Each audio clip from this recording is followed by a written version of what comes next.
भारत आजाद हुआ साल 1947 में, लेकिन देश को पहला भारतीय थल सेना प्रमुख मिला इसके करीब 1.5 साल बाद। भारत की स्वतंत्रता की शुरुआत में सेना की कमान एक ब्रिटिश अफसर के हाथ में थी, general sir Francis Robert Roy Bucher. General sir Francis Robert Roy बकर।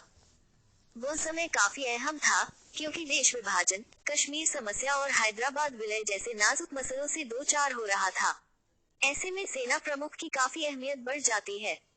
लेकिन बुच ने पद पर रहते हुए जो कुछ भी किया, अगर वह कोई हिंदुस्तानी सेना प्रमुख करता, तो शायद इतिहास में गद्दार के तौर पर जाना जाता। संपूर्ण कश्मीर भारत का होने के बजाय अगर अंतर्राष्ट्रीय विवाद बना, तो इसके पीछे काफी हद तक बुच जिम्मेदार थे। अगर बुच का इरादा नेक होता, तो भारत न सिर्फ कश्मीर में पाकिस्तान की घुसपैठ का माकूल जवाब देता, बल्कि पाकिस्तान को कश्मीर के एक हिस्से पर अवैध कब्जा भी नहीं करने देता। बुच तो हैदराबाद रियासत को भारत में मिलाने के लिए सैन्य कार्रवाई करने के हक में भी नहीं थे।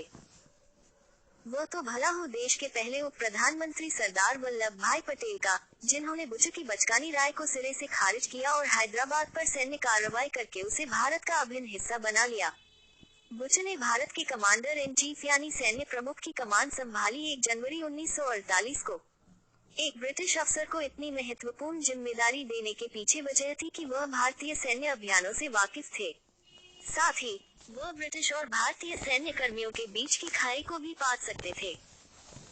सबसे बड़ी बात, उस वक्त सरकार को लगता था कि कोई भारतीय इतनी बड़ी जिम्मेदारी नहीं निभा पाएगा, क्योंकि अंग्रेजों ने कभी किसी भारतीय को इतने बड़े ओहदे पर नियुक्ति नहीं किया। ये सारी बातें बुच के हक में गईं और वो करीब 1 साल तक कमांडर इन चीफ रहे। लेकिन इस दौरान उन्होंने भारत को गंभीर नुकसान पहुंचाया। बुच कमांडर इन चीफ का ओहदा संभालने से पहले भी सेना के वरिष्ठ अफसर थे। आजादी से ठीक 1 साल पहले वो पूर्वी कमान के general officer commanding in chief बने। जब ब्रिटिश स्वतंत्र भारत को सत्ता हस्तांतरित कर रहे थे, तो बुच चाहते थे कि सुरक्षा कारणों से जनता को समारोह से दूर रखा जाए। जवाहरलाल नेहरू ने विनम्रतापूर्वक उन्हें बताया कि भारत पर अब जनता का शासन है और उसी जनता को इतने ऐतिहासिक से दूर रखना मुमकिन नहीं। उन्होंने जनरल का आदेश रद्द कर दिया।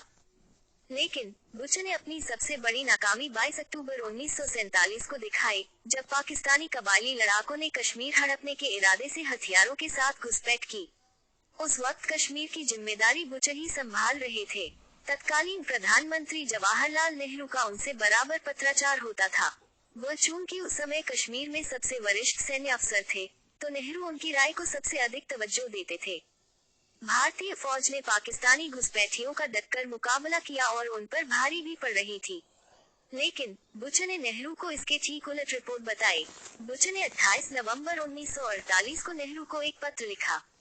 इसमें उन्होंने बताया कि कश्मीर में भारतीय सैनिक बुरी तरह थके हुए हैं।